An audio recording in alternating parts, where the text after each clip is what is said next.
o las ideas creables de la corriente denominada como existencialista.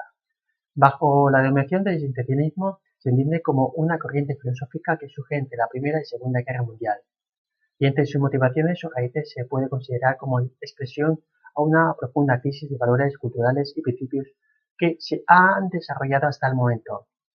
Los puntos más importantes de esta filosofía se pueden recoger en 3 puntos.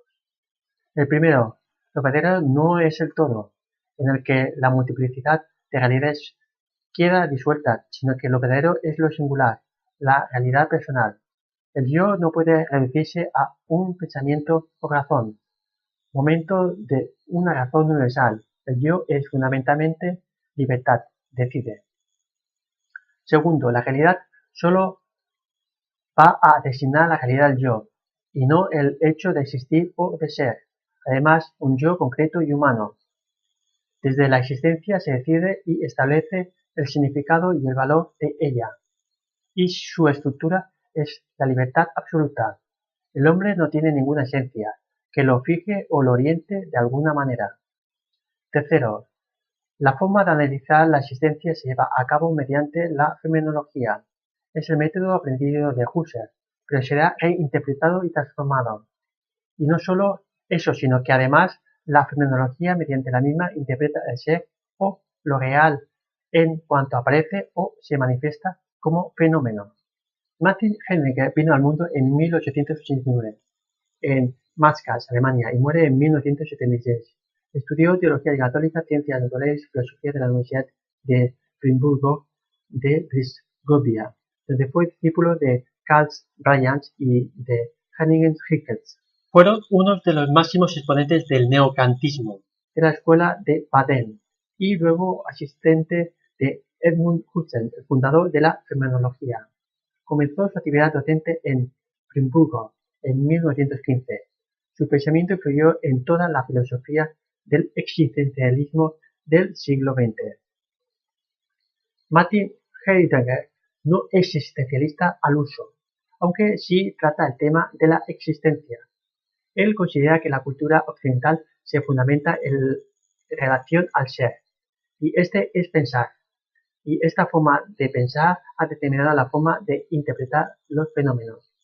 Su objetivo es tratar de comprender y preguntar lo que significa ser. Preguntarse por el ser no es unívoco o fijo, lo considera temporal e histórico. Por consiguiente, hay una relación entre el ser y el tiempo. Heidegger inicia su tesis de la mano de la fenomenología y ante el problema del sentido del ser, antes de tratar el ser necesita el Dasein, ante quien y para el ser tiene, revela y manifiesta un sentido. Algo a dejar claro es el concepto fenomenología, que vendría a ser lo que se muestra y tal como se muestra a sí mismo. El fundamento último de lo real que se ha pensado y dicho sería el ser. Para Heidegger, en último término, estaría el yo en el mundo. El Dasein estaría encaminado a mostrar o poner de manifiesto la posibilidad y el sentido del ser. Estar en el mundo es estar abierto a la comprensión desde una situación o encontrarse determinado y proyectado a un número indefinido de posibilidades. Para una mejor comprensión pondré una animación y lo volveré a explicar. En la realidad hay una relación entre el objeto y sujeto, exterior e interior. Pero en última instancia, ¿qué es el sujeto en el sentido más básico? El concepto más universal, este ser es algún ente o sustancia, ya sea átomo, las ideas o Dios. Para Heidegger, el ser siempre es el ser de un ente. Él ve más conveniente hablar del ser humano, que se refiere como Dasein. El ser tiene un sentido, y a diferencia de Husserl, no es la condición humana, sino el entorno donde uno se encuentra. Con palabras del propio Heidegger, el Dasein se comprende a sí mismo desde su existencia. Viene a decir cómo nos relacionamos y usamos los fenómenos de nuestra experiencia. Esta comprensión es intuitiva, no teórica. En el caso que nos ocupa es un carpintero y ve los objetos como útiles y se relaciona con ellos de una forma práctica. Debe elegir qué tipo que Sierra debe utilizar en ese momento. El design siempre está proyectado hacia posibilidades. Se anticipa a lo que escogerá. Además, su elección será afectado por su estado de ánimo. Finalmente, escoge una sierra de marquetería. Paso a hablar de Jean-Paul Sartre. Vino al mundo en 1905, en París, y muere en el año 1980. Desde la adolescencia le atrajo la filosofía, leyendo diversos autores como Immanuel Kant o Edmund Husserl. Estudió en París en la elitista École Normale Supérieure, de donde se graduó en 1929 con un doctorado en filosofía. Fue hecho prisionero en la Segunda Guerra Mundial. Tras su liberación vuelve a París, donde se alistó en la Resistencia. Al final de la guerra, en 1945, funda la famosa revista Les Temps Modernes. Fue un filósofo, escritor, dramaturgo, activista político, biógrafo y crítico literario. A diferencia de lo que se postulaba hasta la fecha, como que la conciencia es pasiva y recibe pasivamente los acontecimientos del exterior, por el contrario, la intencionalidad de la fenomenología que aboga Sartre, conciencia y realidad no están separadas. Hablaré sobre su ontología fenomenológica. La tesis fenomenológica básica de que todo lo que aparece, pero no siempre aparece, sino que ha de consistir y ha de agotarse en la serie completa de sus manifestaciones. El yo es intencionalidad, la realidad sujeto-objeto, el ser del fenómeno que aparece en la conciencia. Es lo que se muestra sin más, lo domina ser en sí, facticidad y opacidad.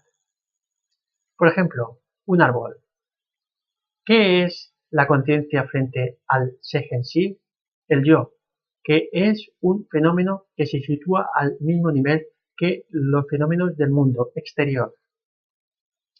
Lo domina el ser, que es para sí.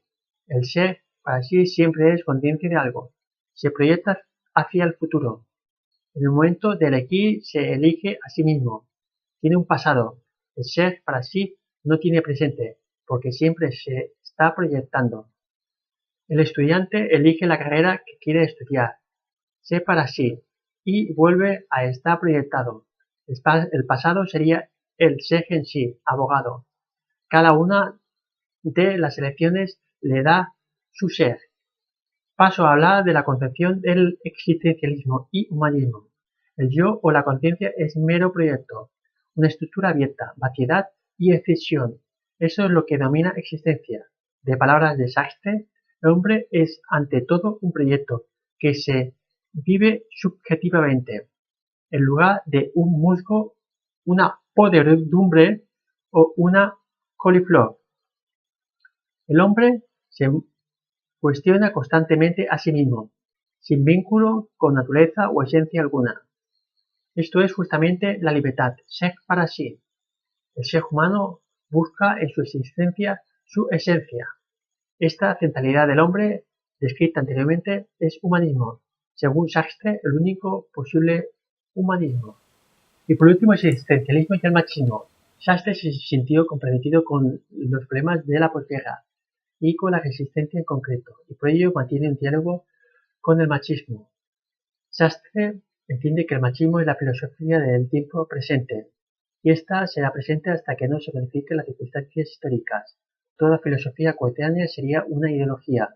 Según Sartre, el existencialismo dentro de esta época, dominada por el machismo, solo es una ideología.